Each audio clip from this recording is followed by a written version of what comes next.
Bonjour.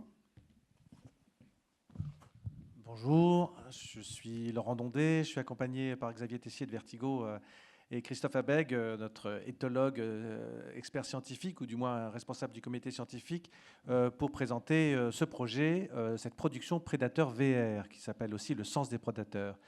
Est-ce que ça suffit comme pitch? Non, mais vous avez déjà deviné, on va plonger dans la tête de trois prédateurs africains. On a choisi la lionne, la hyène et le vautour. Vous imaginez déjà le drone. On va effectivement proposer une expérience éminemment sensorielle, dont la narration, l'écriture, la dramaturgie sera relativement faible. On est sur un principe finalement de découverte sensorielle et d'altérité. C'est-à-dire qu'on va vivre le sens de ces prédateurs, essentiellement le sens de la vue. C'est pas un hasard quand on porte un casque VR. On pense à HTC Vive en particulier. Le principe de cette production, je crois qu'il est assez innovant. C'est de la prise de vue réelle. C'est de partir... c'était quoi déjà? Tanzanie et d'autres territoires où on a quelques connexions avec des responsables de réserve, mais on est vraiment dans le milieu sauvage. Donc ça, c'est intéressant parce que c'est une expérience pour tous, extrêmement sensorielle. Et évidemment, c'est pas où suis-je, c'est qui suis-je, et je suis le prédateur. Je suis le prédateur dans la phase d'affût, dans la phase de repos, dans la phase d'attaque, et je découvre finalement sa neurologie. Des choses passionnantes dont je n'avais pas idée. Pourtant, ça fait 12 ans que je suis dans le documentaire, qui sont effectivement des mécanismes neurologiques qui changent en fonction évidemment de la posture et du moment de la chasse. Donc, nous verrons évidemment la vision des hyènes, dont on sait tous qu'elles sont daltoniennes, mais elles sont aussi un sens de décomposition géométrique très particulier. Enfin, c'est passionnant, c'est une expérience éminemment visuelle. Elle s'adresse à des parcs zoologiques, évidemment, du zoo augmenté, comme on dit aujourd'hui, à des centres de sciences, bien sûr. On a déjà quelques manifestations d'intérêt, mais pourquoi pas bien d'autres lieux, des lieux culturels, puisque effectivement la culture, c'est aussi, je pense effectivement, cette question de l'edutainment, du rapport à la science, science et art, c'est un sujet qui nous intéresse beaucoup depuis toujours. L'équipe, elle est menée aussi par François de Carsalade, qui est un spécialiste de grands documentaires animaliers. Il a fait Terre des ours 3D, Rencontre avec les géants, un cachalot Filmimax auquel j'ai contribué. Et puis voilà, nous sommes ravis de nous lancer dans cette aventure chère, compliquée, audacieuse, techniquement assez dure, hein, puisqu'on va devoir avoir des boogies, des drones, on va filmer en 360, on va faire de la photogrammétrie. Voilà, c'est une aventure qui se lance maintenant, quelques aides qui commencent à se manifester. On est là aussi pour effectivement les solliciter et répondre aux questions. D'accord, mais très bien. Écoute, je trouve le projet très intéressant. Moi, j'ai pas mal de questions. Donc déjà, on est constamment subjectif du prédateur. Absolument, oui. Ouais. D'accord. Donc comment vous allez gérer, parce que qui dit prédateur dit accélération de la vitesse pour choper la proie.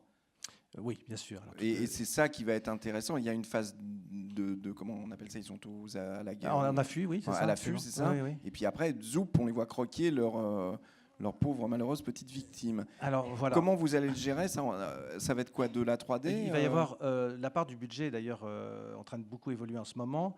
Il va y avoir beaucoup d'effets spéciaux. Ouais, Effectivement, ces phases d'accélération et tout ce qui se passe neurologiquement va devoir être traduit. Et on travaille avec des scientifiques et surtout avec des responsables d'effets spéciaux pour effectivement donner cette illusion. Nous ne devenons pas les prédateurs à proprement dit, puisqu'on reste soi-même. Il n'y a pas de transformation totale de soi. C'est en ça tu ne te transformes pas en loup-garou, ça j'avais bien compris. Non, mais voilà, tout ce qui est subjectif animalier, je crois qu'on a quelques dizaines d'années de recul sur la question.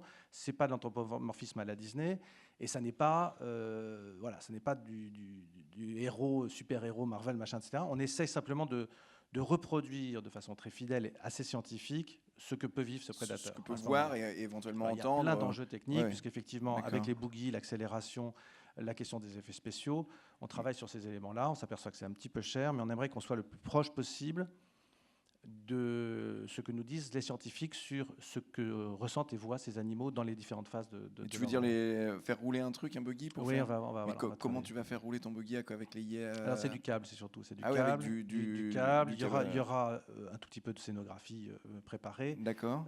Aucun animal ne sera maltraité.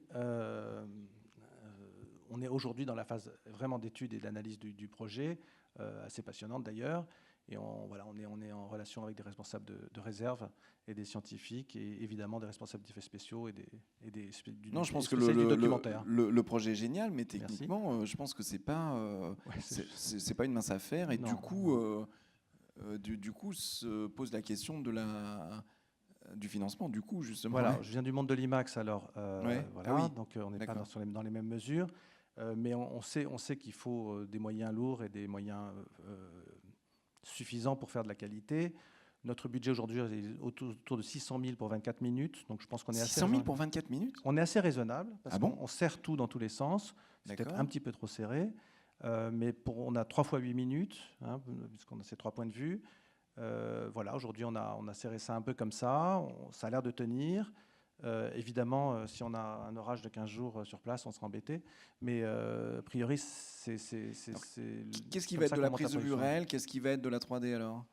Alors, c'est essentiellement de la prise de vue réelle. C'est On sera à essentiellement 90% de prise de D'accord. vue réelle. Il s'agit, enfin, pour moi, l'immersion, et là, c'est évidemment l'IMAX qui parle, elle est proportionnelle à la résolution et la qualité de l'image. J'ai un sentiment immersif bien moindre quand je suis en image de synthèse. Bien sûr. Mais donc là, parce que si tu veux, les prédateurs, c'est pour bien comprendre. Là, Oui, tu es à oui. la place de la lionne. Par exemple. La lionne, elle va chasser, elle chasse quoi? De l'antilope ou Absolument, oui. de l'antilope. Oui, Donc en fait, on va voir le troupeau d'antilopes, absolument. et après la lionne court après l'antilope. Donc elles seront plusieurs lionnes, parce qu'il faudra toujours évidemment avoir du relatif, autrement D'accord, on donc perd un tout petit peu ça vous demande de filmer des lionnes à côté. Voilà, de montrer à quel point d'ailleurs elles s'aplatissent, elles deviennent immobiles. Donc on fixera aussi l'image, enfin on a des idées comme ça pour effectivement bien accentuer cette sensorialité de l'affût. Et puis au moment de l'attaque, on aura des phénomènes d'accélération et des phénomènes d'effets spéciaux essentiellement. Là, on sortira de la prise de vue réelle. Il n'y aura pas de sang parce qu'on souhaite... Enfin, l'attaque ne sera pas comme dans les grands documentaires de la BBC ou autres. Quoique la BBC va assez loin. On n'ira pas dans le sanguinolent et dans le trop violent. On sera particulièrement dans, finalement, la reconnaissance des sens, en fait. Il y a une question réflexive par rapport à ça, c'est effectivement se connaître, ressentir et travailler sur cette reconnaissance des sens. Est-ce que sur les 8 minutes, vous n'allez pas nacher un point de vue extérieur où vous allez voir la scène, la lionne en train de se croquer son antilope, et on passe en subjectif de la lionne, ou on est constamment subjectif de la lionne? On aura évidemment quelques points de vue externes, mais on reste subjectif. En fait, ça, c'est une proportion, les spécialistes du documentaire animalier le savent bien, fine à trouver entre c'est surtout pas un regard d'expert, d'éthologue, voilà, quelqu'un qui se balade en disant voici, voilà, regardons que. Non, on est l'animal, mais de temps en temps, peut-être qu'on s'en séparera assez peu, hein, parce que je crois que c'est dangereux de sortir du point de vue. C'est que 8 minutes. Hein. Donc c'est un point de vue vraiment subjectif. Ouais, c'est ce qu'on retient comme D'accord. Non, moi je trouve ça génial. J'ai juste, je suis interrogatif sur le fait d'arriver à faire avec 600 000 euros faire le. Ah bah si on trouve plus. Aujourd'hui, on sait que, enfin dans le plan de financement, avec les zoos, le centre de sciences, nos contacts, on dépose au CNC la semaine prochaine. Quelques diffuseurs. Voilà, on est aussi un peu raisonnable. Maintenant, on sait que. Voilà, on sait que ce serait mieux d'avoir plus, oui. Oui, non, c'est juste ça, parce que je viens d'en voir une de série là qu'on vient de me montrer, exactement le même genre, mais qui est pas en subjectif, qui est juste, ils ont mis des caméras au milieu des lions, des girafes, des trucs, je crois que je la connais, oui. Et bon, ça fonctionne très bien. C'est sûr que si on peut être à la place de la hyène ou du vautour. Et puis c'est passionnant de voir que c'est des systèmes neurologiques différents qui se mettent en œuvre, qu'effectivement on arrive à reproduire assez bien. J'ai de premières indications qui sont très positives, leur vision. Et donc là, pour moi, c'est effectivement quelque chose à la fois, c'est de l'edutainment, un mot très laid, mais qui marche bien. D'accord. Non, mais écoute, c'est génial. Après, c'est la faisabilité technique, là, moi, qui me pose toujours question, mais vous avez l'air d'avoir creusé le sujet, donc. Un petit peu. Voyez, là, tu as une question? Qu'est-ce que quelqu'un? Oui. La narration visuelle est visiblement très étoffée. Au niveau de la narration sonore, qu'est-ce que vous avez en tête? Super intervention, merci. Non, mais évidemment, ça fait partie du projet. Il y a un budget, on est, je crois, 30 000 euros, 35 000 euros sur les prises de son neuronal 360. Enfin, c'est travaillé évidemment beaucoup l'ambiance sonore, elle est essentielle et elle sera évidemment bien différente suivant les animaux. J'imagine, vous allez refaire comme la vision, ça va être voilà, pour le vautour ouais. qui monte jusqu'à 8000 mètres d'altitude, paraît-il. Enfin, c'est un truc incroyable. Et donc, pour le vautour, on va essayer d'être très, très scientifique. Après, il y a des moments où on va avoir quelques libertés et on le dira au générique. Nous avons pris la liberté d'imaginer le son perçu par le vautour de telle sorte. Non, voilà, sur le son, oui, on cherchera à être particulièrement 360, neuronal et très, très immersif et spectaculaire. Ouais. Et a priori de la musique ou pas? Alors, où est-ce qu'on en est sur la musique? Assez peu, je crois. D'accord. A priori, non. Plutôt des sons, c'est ça. Donc. L'idée, c'est de se projeter vraiment dans la tête de D'accord. Ouais. d'éviter les effets du documentaire. C'est Xavier Tessier de Vertigo qui parle, qui est le co-concepteur du parcours GA de réalité virtuelle. Donc ça fait juste 3-4 ans qu'on se fréquente beaucoup. Ok, non, mais vraiment, ça a l'air génial. Moi, j'ai hâte de le voir. Vous avez vu évidemment ce programme, comment ça s'appelle, Dans les yeux des animaux là? Oui, absolument. Ouais. Jacques Perrin aussi, qui a fait un travail sur les basses lumières, sur la vie nocturne. Toute la partie scientifique, explicative, etc., elle sera découpée du format. Mais tout le discours scientifique, en fait, sera découpé du format VR. Ah bon, d'accord. Mais c'est-à-dire dans un dock à côté? Allô. Ouais. Oui, parce que l'idée, c'est de promouvoir en fait le format ou l'expérience au sein de sites qui accueillent du public, qui ont une dynamique de billetterie qui nous intéresse pour le financement, et puis aussi pour l'ouverture à un public plus large que les programmes VR habituels, et de laisser la liberté pour autant aux gens, au-delà de l'expérience, de se documenter. Donc c'est les formats d'ailleurs qu'on rencontre de plus en plus maintenant sur les grandes expositions, c'est-à-dire qu'il y a quelque chose de très fun qui est proposé au grand public, mais qui est pour autant adossé à un corpus scientifique très travaillé. En un mot, c'est une petite muséographie de 50 mètres carrés à 300 mètres carrés, ce que l'on demande aujourd'hui.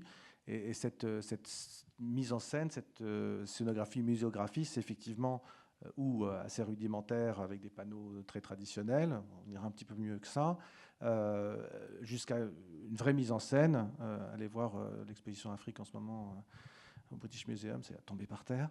Là, si on peut s'en inspirer. Et donc, effectivement, on aimerait que la VR et la muséographie et le côté expérientiel et le côté connaissance soient un peu différenciés et parallèles et pas trop. Voilà.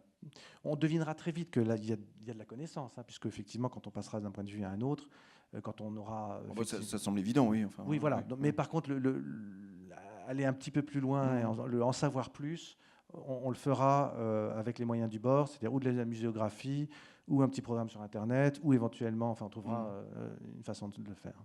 Non, moi, écoute, je trouve ça génial. Je suis juste très friand d'avoir vos retours une fois que vous aurez tourné, pour voir comment ça s'est passé, comment vous avez utilisé le cable cam, le drone, comment il s'est craché et tout ça. Combien de caméras ont été mangées par les hyènes. C'est juste. Non,